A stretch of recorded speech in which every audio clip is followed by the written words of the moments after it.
Selamat petang, salam sejahtera. Terima kasih kerana bersama dengan saya di Nazilin Unity Channel. Sebelum kita teruskan isu hangat petang ini, jangan lupa tinggalkan komen anda, tekan butang subscribe. Berita sepenuhnya, tak tahan Karenah Anwar, DAP dan Amanah pertimbang singkir selepas PRN. Berita sepenuhnya, gagal mencapai kata sepakat berhubung isu lambang dalam menghadapi pilihan raya negeri PRN Johor, DAP dan Parti Amanah sudah tidak tahan lagi dalam melayani Karenah Presiden PKR Datuk Seri Anwar Ibrahim. Pemimpin utama kedua-dua parti komponen Pakatan Harapan PH difahamkan sudah meluahkan rasa kurang senang mereka terhadap beberapa keputusan ketua pembangkang tersebut. Ia bermula sejak pendedahan klip audio dengan Datuk Seri Ahmad Zahid Hamidi sehinggalah melirik ke PRN Melaka tempoh hari. Semasa kemelut politik tahun lalu yang menyaksikan UMNO kembali menjadi dominan di Putrajaya, Anwar juga terlibat secara langsung dalam kemelut tersebut dan menipu pemimpin DAP dan Amanah. Kononnya sudah memiliki majoriti untuk menjadi Perdana Menteri.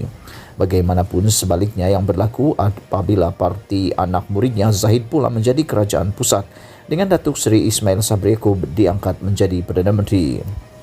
Anwar yang pada mulanya yakin Zahid akan membawa beberapa ahli parlimen UMNO menyokongnya sebagai Perdana Menteri, sebaliknya ditipu hidup-hidup. Lebih menarik lagi, Anwar juga sanggup menipu DAP dan Amanah bagi menjayakan misi anak muridnya tersebut.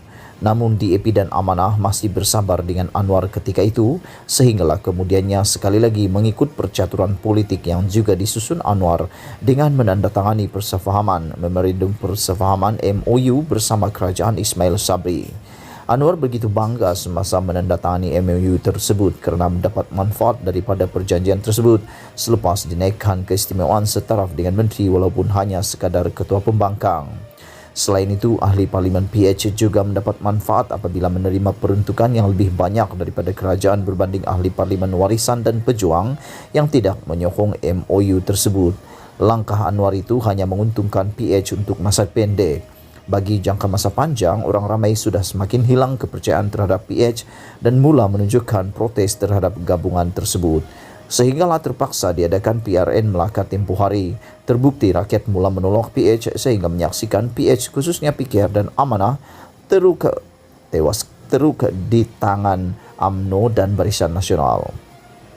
Pencapaian teruk PH dalam PRN Melaka juga sebenarnya berpunca daripada Anwar sebagai pencatur utama.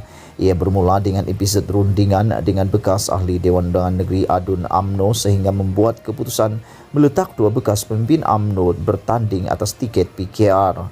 Anwar tidak langsung mengindahkan bantahan DAP ketika itu, masih berkeras untuk meletak bekas Adun UMNO sebagai calon PH ketika itu. Hasilnya, PKR tewas semua kerusi yang ditandinginya dalam PRN Melaka dan semuanya berpunca daripada kebijaksanaan Anwar.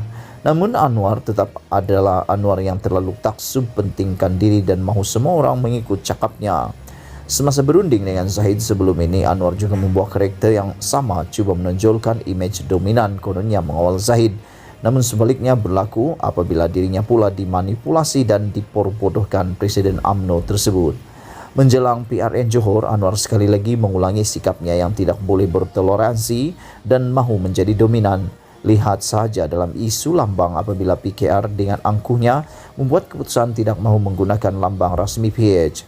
Menurut sumber, Setiausaha Agung DAP, Lim Guan Eng sudah mengeluh dengan tindak tanduk Anwar selepas mesyuarat Majlis Presiden PH minggu lalu. Difahamkan Anwar langsung tidak mengambil kira pandangan DAP dan Amanah. Guan Eng juga sudah tidak tahu bagaimana lagi mahu diterangkan kepada Anwar dan PKR berhubung keputusan penggunaan lambang rasmi PH. Namun Anwar masih berkeras dengan berpendapat lambang PKR lebih hebat berbanding lambang PH itu sendiri. Berbeza sama sekali ketika era PH diketuai Tun Dr. Mahathir Mohamad, banyak keputusan bersama dibuat secara muafakat dan persefahaman antara satu sama lain. Tapi berbeza semasa era Anwar mengetuai pembangkang. Banyak keputusan gagal dicapai secara bersama kerana sikap terlalu mementingkan diri dan tamak kuasa. Mungkin selepas PRN Johor, satu keputusan besar bakal dibuat DAP dan Amanah. Ia berhubung status Anwar sebagai ketua pembangkang, kata sumber. Susulan tindak tanduk Anwar yang keras kepala dan tidak mempunyai kepimpinan yang berkaliber DAP dan Amanah mungkin menimbang untuk mencari calon lain bagi jawatan ketua pembangkang tersebut. Berkemungkinan calon yang sedang dalam kepala DAP dan Amanah kini seorang sahaja, iaitu Presiden Warisan Datuk Seri Safi Afdal. Anwar mungkin menyedari perkara tersebut, jadi pada masa sama, PKR juga perlu mencari alternatif dan pilihan untuk bekerjasama dengan parti lain. Adakah Anwar akan kembali ke pangkuan anak muridnya kembali selepas ini bagi menyelamatkan karier politik? Sebelum kita berakhir, sila tinggalkan komen anda, sila tekan butang subscribe. Setiap daripada komen anda amatlah dihargai. Malaysia kita punya, kita jaga sama-sama. Cintai Malaysiaku, kita jumpa lagi. Bye-bye.